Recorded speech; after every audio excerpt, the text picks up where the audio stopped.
Alright guys, welcome back to another video of the final build, and today we are continuing getting all of our front suspension together. I'm hopeful we can get this all together and back in the car, at least this weekend.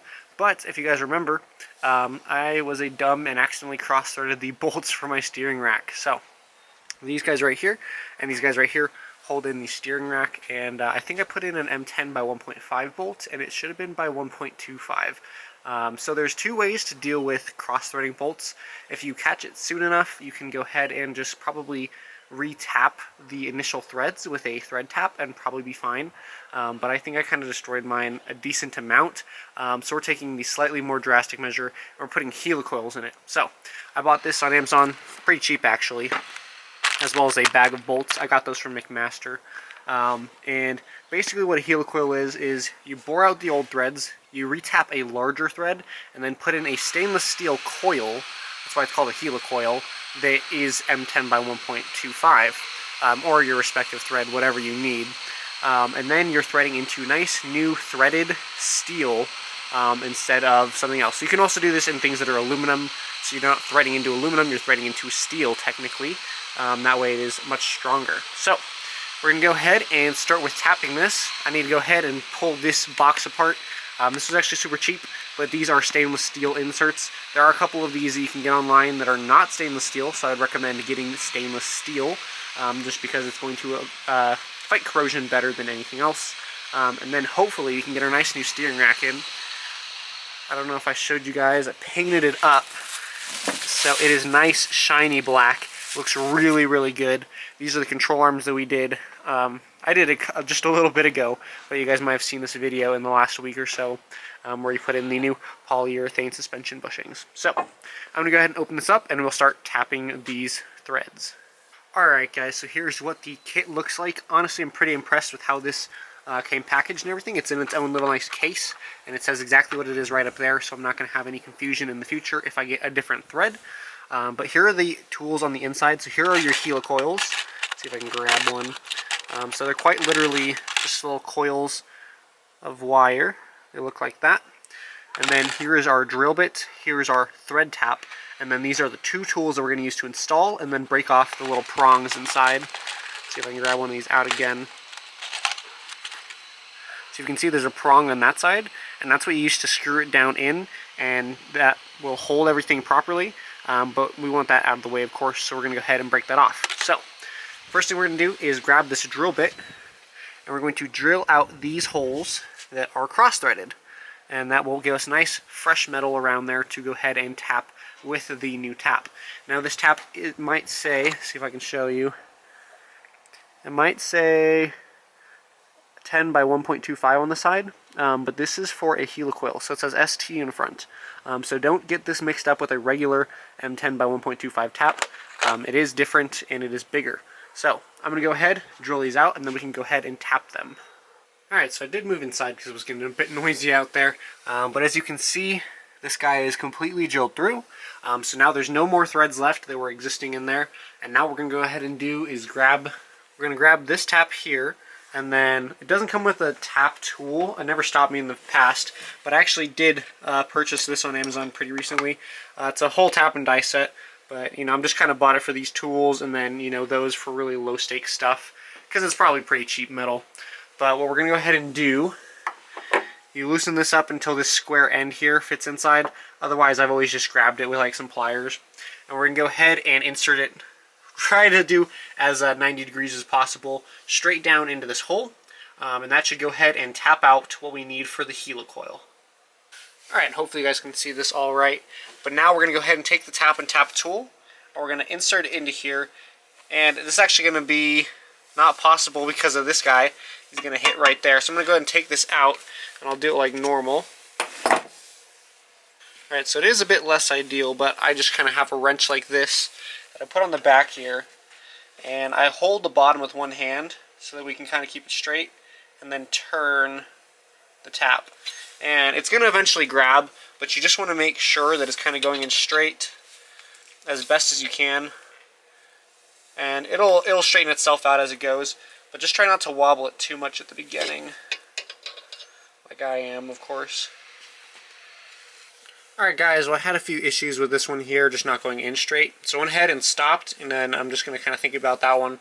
And I went ahead and moved over to this guy, drilled it out and tapped it. It was nice and straight, worked out really well. I think it was just because I was hitting this guy here, kind of caused some issues. But regardless, this guy's good now.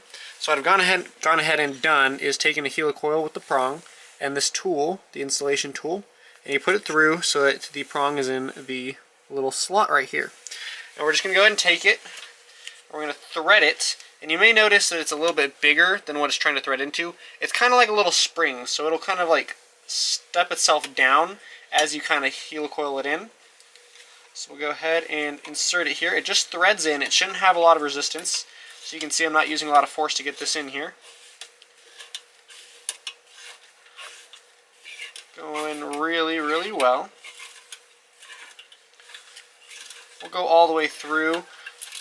Now the thing about these helicoils is they're longer than you actually need. Well, the ones in this kit, I didn't specify the length that I needed, so they're actually longer than you need. So typically what you can do is go ahead and just cut it with wire cutters.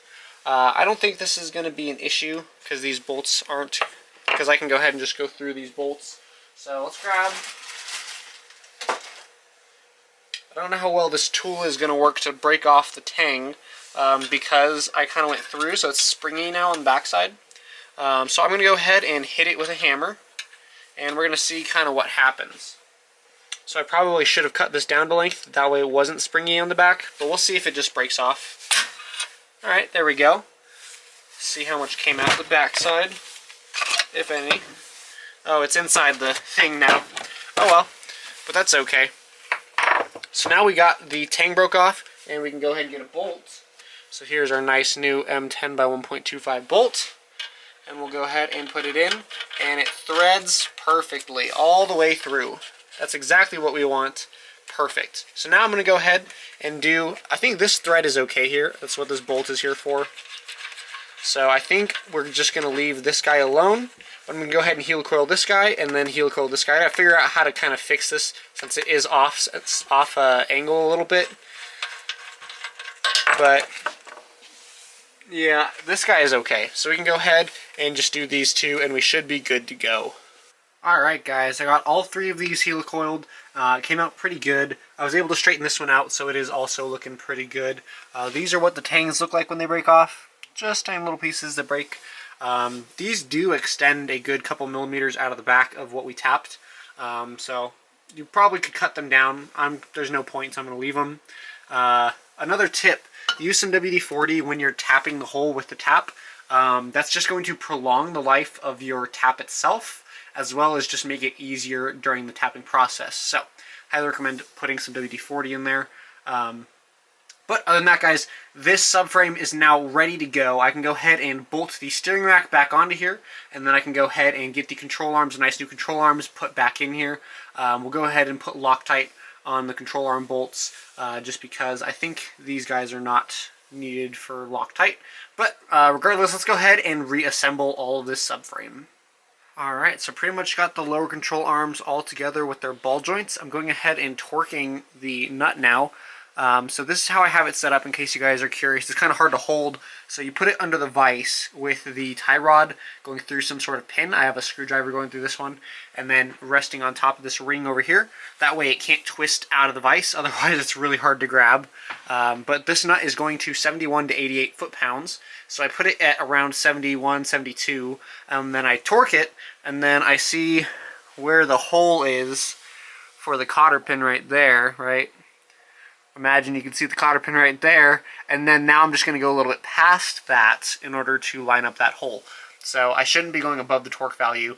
Of course, you could hit like 85 and then bring it back to where you need to be, but I don't think it really matters either way. It's a pretty big torque range. So I'm going to go ahead and just tighten this up until it can fit the cotter pin through, and then we should be good to move to the other one as well, and then we can reassemble the lower suspension. Alright guys, here is the full front suspension subframe all put back together, and it is looking really, really good. I grabbed the torque values for these and these and these all out of the factory service manual. Basically you can just Google 300ZX Z31 front suspension torque value, and you'll get the Xenon Z car factory service manual for that section. So I used the steering for these guys, and then the front suspension for pretty much everything else. So it is all back together, but I'm going to go ahead and take a very quick second here to kind of change gears. I want to go ahead and paint some stuff. So if you guys don't know, this is my Cardone brake booster. There's the part number right there. This is an S14, I believe, brake booster for a non-ABS version. And you can see it's significantly slimmer than the Z31. So what I want to go ahead and do is, it's like a silver right now. I want to go ahead and paint this black like the rest of it. So I'm going to go ahead and sand this down, and then we're just going to go ahead and hit it with some black paint. I want to do that real quick so the paint can start drying. So I'm just going to go ahead and do this, and then we'll jump back to putting in the front suspension. Alright guys, well I was getting prepared to put it into the engine bay, and then I remembered the pieces that go through the frame rail right here. Those actually needed to be painted as well, and those are going to take, a good day to really dry until I think they're going to be good. So unfortunately, this is going to have to wait until next weekend, but we'll go ahead and jump back to the engine. If you saw my video on the timing belt, we put in a nice blue Gates timing belt, but at the end I was saying I'm going to take it all apart because I want to go ahead and paint the covers, the rear timing cover. So let's go ahead and jump to the engine. We're going to pull the cam gears off, and we're going to get that timing cover off, so we can go ahead and paint those as well. Alright guys, well before we jump back to the engine, I was actually inspecting the subframe real quick, and I noticed, if you can see, there's a lot of room right here to the sides of these bands, but on this one there's actually not. So I think these polyurethane bushings are actually directional, and this one that I have underneath actually needs to go on top where it contacts this band, otherwise there's going to be a big gap. So I'm going to go ahead and flip this around, but just make sure if you guys are doing this to pay attention to which one is on top, because I believe this one needs to be, so I'm going to go ahead and flip that. Also, I was noticing there's a lot of gap to the side here. If this ends up shifting too much side to side while I'm driving, I will go ahead and shim it, or I might look into reproducing the thicker band of these tie downs. They're in the later model year Z's, so they're not impossible to find. They're just more difficult to find. So if I can't get one easily, I'll go ahead and probably just remake it myself. Just bend it up into a little jig or something, and have it for sale in my store. So we'll see how this goes. This is just going to be kind of when we're driving it, see how it feels. If there's too much side-to-side play in the wheels, we'll go ahead and look at it then. So that's going to be a bit out, but I wanted to make sure you guys knew these look to be directional. You got to put this one on top. So I'm going to flip that around real quick. Alright guys, here is the engine. I went ahead and pulled the timing belt off, as you can see. So now we are just bare again. I went ahead and put it at TDC just to make our life easier. So you can see it's a little bit behind, but those dots are pretty close. And that one's a little bit behind, but we can go ahead and adjust that later. What we're going to go ahead and do is use one of these tools. I spoke about this in my last the timing belt video. And this is a cam gear holder, universal timing gear holder is what they call it, from AutoZone. Just looks like this, and it's got little teeth on it.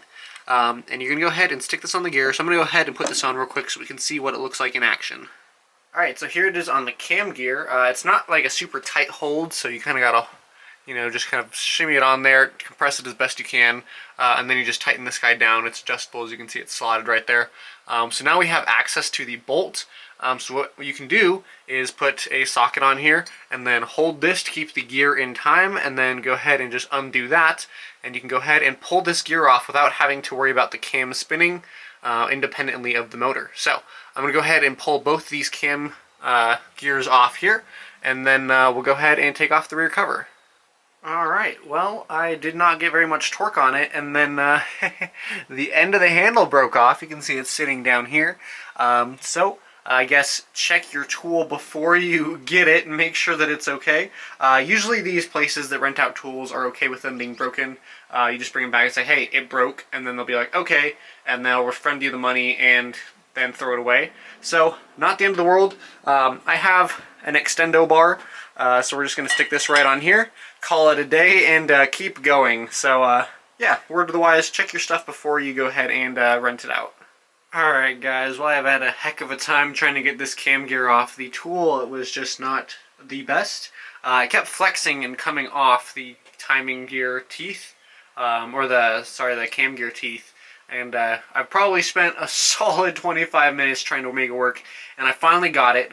So let me go ahead and show you, if you guys are having the same issues that I am, kind of what to do. So I went ahead and took a ratchet strap and strapped it around on top of the little teeth over here. That way it helped, because what they were doing is they were flexing outwards and then just snapping off. So by tightening it down, it keeps them grabbed to the gear. So I did this one. Let's go ahead and transfer the setup over to here, and hopefully that one works. I did try this before, same thing was happening. So fingers crossed that this setup works over here, and then we'll have both these gears off. Alright guys, that was the money. I got both the cam gears off, so just something to really hold that piece together, keep it from flexing. That is really where you need. I thought about using zip ties, but I remembered I had these ratchet straps laying around, so I used those, and they worked really, really well. So, to get this back piece off, we're just got, you know, 2 10s over here and 2 10s over here, and then that is the whole thing, and it will come off really, really easily. So, I actually think I'm going to go ahead and paint this and then call the episode a day. You guys don't need to see that. The paint's going to dry, you know, for a couple days before I put this all back together next weekend. So, I'm going to go ahead and leave you guys here. If you have any questions about what I did, definitely drop a comment down below. Obviously, I'm super excited for this build. We're making some really good progress. I'm hoping, fingers crossed, that all my important stuff like exhaust and everything comes in soon. So fingers crossed on that. But other than that, guys, I'm really thankful for all of you watching, and I will see you guys next week.